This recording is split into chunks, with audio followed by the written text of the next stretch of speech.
Here's some more explanation. Maybe it'll help. With max idle at 33%, you you get a frame bar of whatever. What is that? 7494, 74.94, I believe. If you set the idle max to full, you get CPU and frame being the same number, and GPU is winning because we have essentially like FrameGEN on right now. So you have 144, which is 72, right? Somewhere around in there, 72. But you can't do more than 30 in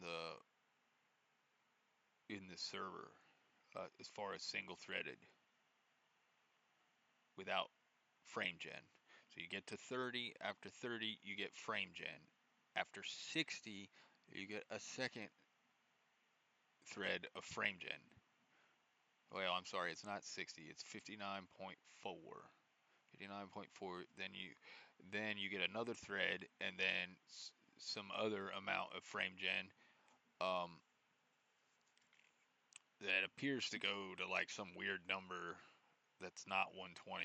It goes to like, I don't know exactly. I don't know where it goes because it doesn't. Because honestly, at 140 now we're double my frame monitor, so it might have something to do with like auto detection and stuff like that. But you can force a little bit higher to get to that last core, that last core thread. Um, uh, but see, like I can make that like as strong as possible, but I'm still only stopping at 140. So my monitor is telling my second GPU that double buffering is all it doesn't even need double buffering really. It probably needs like a couple more frames than 75, and then it could do double buffering for me, but I just don't know what that number is, and it's took a long time to figure out what I did figure out. So we'll keep it there. But so if we make max to back to what we had it, right? And so as soon as it hits that number, it's going to go to thread 3 as far as the CPU count is concerned. But I think that doesn't matter because after 140, I mean, my computer doesn't need it, my monitor doesn't need it, nothing needs it. But that's where you can get the full amount of CPU working, because if you don't start with a high number, some of these CPUs won't even cut on. So these CPUs are only triple buffer threads. They don't do much else. They might do some other things, but I don't know what they do. It's irrelevant because, and why is it irrelevant? It's irrelevant because at 145 in engine,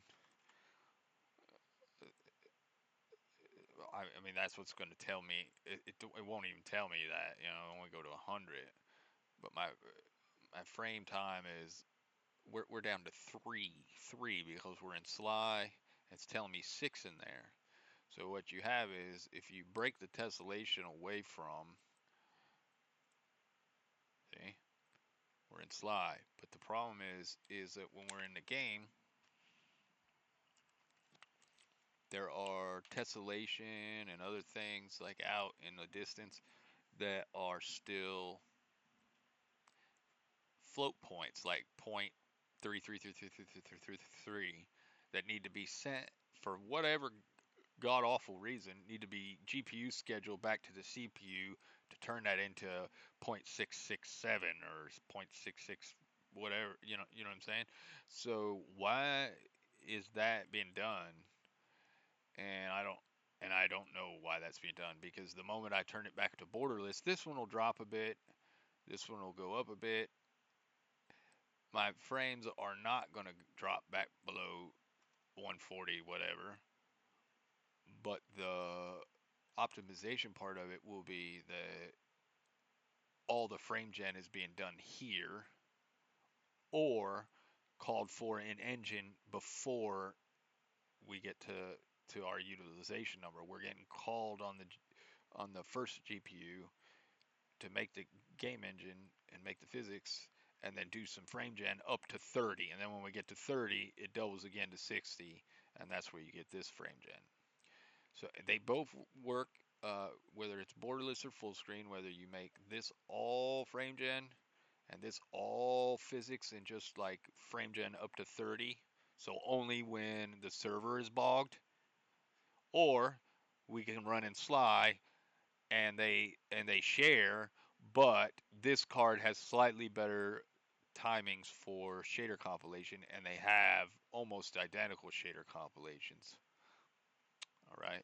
So, but the issue here is they really they need max FPS, they need idle FPS, and they need overlay FPS or overlay,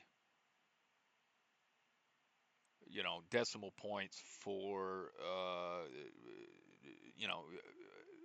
divisions to create extra frames that can be culled.